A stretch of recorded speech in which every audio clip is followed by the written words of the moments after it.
So welcome to Demo Spring 2011. I'm Matt Marshall. I'm executive producer of Demo. Thank you, all of you, for joining us here today. And aside from all of you here in this room, hello to you outside who are joining us by the live feed. And I'm also founder of VentureBeat, which is a growing business, and I'm doing increasing amounts of business development these days. But my background is reporting. I worked for the San Jose Mercury News and for the Wall Street Journal in Europe. And when you're a reporter, you always have that same hat on. You're always looking for the story. So when I travel the world looking for the best companies to bring here to Demo, I always had that hat on. I was always looking for the story, the big story. Now, some stories I find are mundane. Some stories are fascinating. Some are odd. I mean, I found some really crazy stuff out there. And some things are so far out there, I can't even really talk about them in detail. So if you want to meet me after lunch to hear about high-tech swabs for body parts, or mad Russian engineers, time machines, or secret biopolymer boxes that Apple's building to ship their products, I'll be glad to entertain you. But as interesting as some of these stories are, there was a bigger story. It wasn't a single story that I was looking for and hearing, but it was an aggregate of stories that I was hearing. And it's cutting across the entire economy. And that's the story of social. Now, it's affecting the world in ways that a lot of us can imagine. But social is also affecting things behind the scenes in ways we may not be aware of. So let me tell you what I'm referring to. If I say the word social sharing or social networking, what company comes to mind? Facebook. Any others? So, Facebook. Why is Facebook associated with social? Well, it's the fastest growing company for a reason. It has 600 million users tied together in a grouping of people across the planet, the largest grouping of people. Facebook went from not existing 7 years ago to being worth $40 billion, or actually $50 billion, according to the latest private investors valuing the company. That's unprecedented. Now, when I say fastest growing and unprecedented, what do I mean by that? Let's put that into context. Let's look at a few companies in the past that we're aware of, familiar with, before the computer age, in circa 1980, before Internet 1.0. What are some of the fastest companies that you can think of? Name a few. Amazon. Okay. But I want pre-1980. Any others that were really fast companies? Think of the big companies that you were thinking of. What? GE. Walmart. Sun Microsystems. Yeah, okay, so let's take Walmart.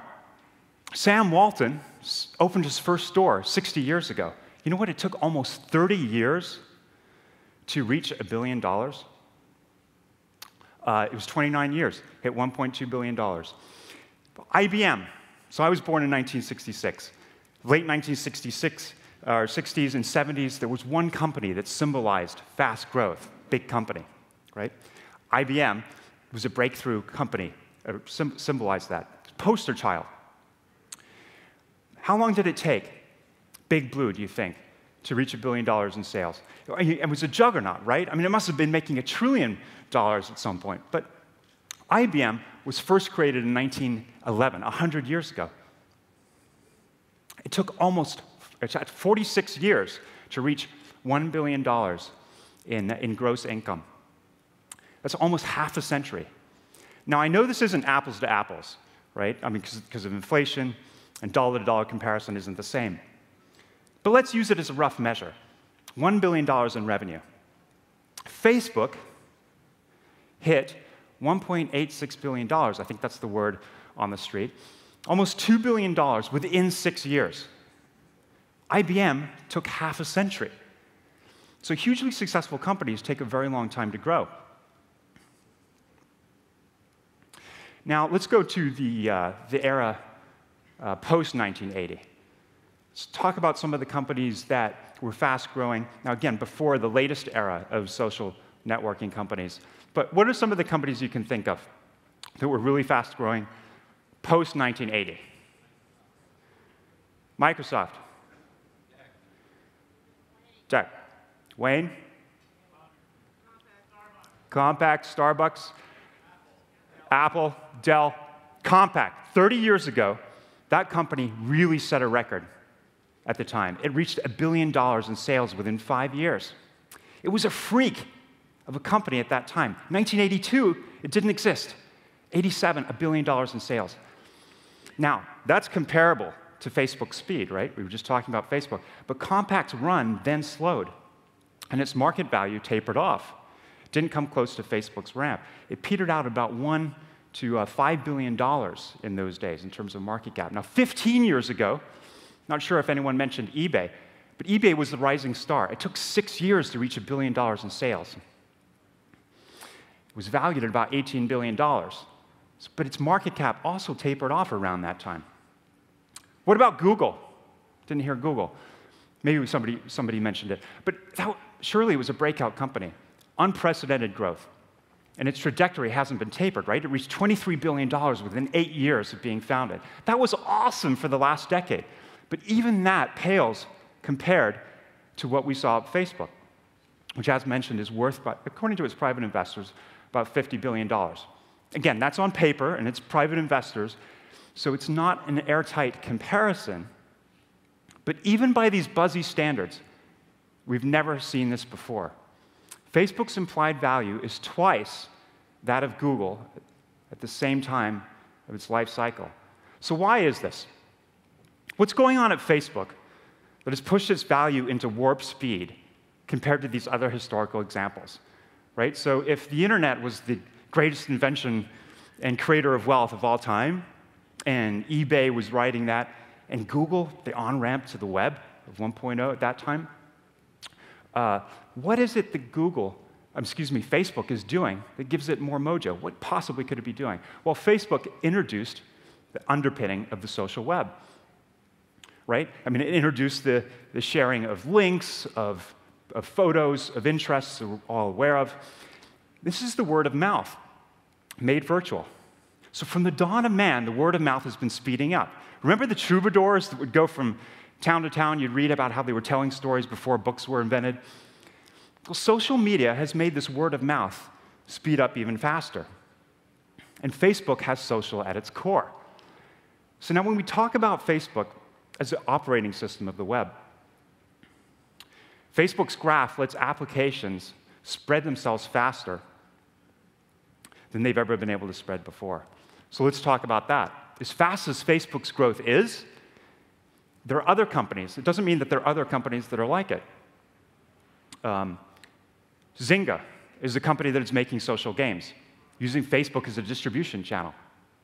It is raising money at a value of $7 to $9 billion. It's only 4 years old. So that trajectory rivals that of Facebook in terms of speed and value creation. So remember, I'm just the reporter, just stating the facts. But if there's any doubt that these companies are wiping aside historical precedent, let's look at Groupon. It mobilizes groups of people to use their purchasing power to get lower prices. Groupon, which emerged in 2008, is only 3 years old, reached $1 billion faster than any other company in history. So now I've mentioned Twitter, or I haven't mentioned Twitter. It's still trying to find its business model, right? But it's got 195 million users. So these companies, Facebook, Zynga, Groupon, and Twitter, they're all showing how the social wave of the web has created a historical precedent. These are companies built with social at their core, and they're growing faster than any companies we've seen before. But the social trend is not limited to companies that have social at their core. All businesses need to apply social to succeed these days. If you're looking to grow your company, you need to take heed. Little of significance is being created without social. Now, social is transforming all other industries, right? Even those you'd think would be far away from social. I mean, take the boring hardware industry, for example. Intel, the largest semiconductor company, is busy optimizing chips to work efficiently with the back end of social networks. Right? Older companies, Microsoft, Amazon isn't so old, not known for being particularly social, are providing companies like Zynga with cloud services to handle their billions of social interactions. And widen the lens even more, and you begin to see how social is changing things like politics. I mean, the revolts that are happening in Egypt, Tunisia, and Libya weren't necessarily caused by social media, but they allowed the spread of word, ideas, and change to move faster. So if you're a decision maker today, and you're not on top of this, you may be going out of business, right? You need to make plans, and you need to have a strategy. So how does this all relate to the things that we're going to be seeing on the stage today and tomorrow at Demo? Well, you're going to be seeing 50-plus companies launch their products. In past years, it's been no different. Fledgling companies have launched here, companies you've never heard before they came up here. Companies including Salesforce, Palm, WebEx, VMware, Netscape. They took the world by surprise after launching on stage, and they grew into billion-dollar companies and had a huge impact. Today, the only difference with this new group of companies that's coming up here is that they're growing faster, and they're probably using social as a major role in that. Even those that don't have social at their core, they're going to be doing things like applying social marketing techniques to get ahead in new ways. So these new companies today will be the next billion-dollar companies, and it may be social that's driving them. To conclude, there's a real reason why these social companies have such great value, so highly valued, and that's because they are valuable. It's not just in the money sense, but in the impact they're having across society. It's what makes this place, right, Silicon Valley, and then the wider startup community globally, so awesome.